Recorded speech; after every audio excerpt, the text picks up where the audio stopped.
साथीहरू नेपाल सकिने भनेकै बिचौलियाको कारणले हो कि। अब कुरा गरौँ साथीहरू, अहिले नेपालमा ग्यास एकदमै अभाव छ, ग्यासको अभाव धेरै नै छ।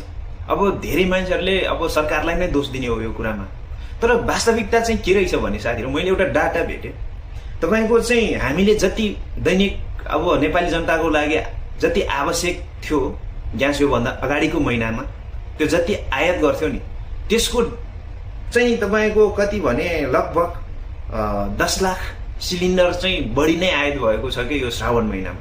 तपाईँको पुष महिनामा 33,42,133 थान सिलिन्डर भर्न सक्ने आयात भएको छ। माघ महिनामा 32,59,390, फाल्गुन महिनामा 36,04,941, तपाईँको चैत्र महिनामा 27,32,226, वैशाखमा 22,57,384, त्यसै गरी अब जेठ असारमा पनि त्यस्तै छ। तपाईँको श्रावण महिनामा चाहिँ तपाईँको 40,36,219 थान सिलिन्डर भर्न सक्ने ग्यास आयात भएको छ। भनिसकेपछि अरू महिनाहरू भन्दामा यो श्रावण महिनामा चाहिँ झन् धेरै ग्यास आयात भएको छ कि। यो ग्यास कहाँ गयो त? सबै सरकारलाई दोष दिन मिल्छ यो कुरामा।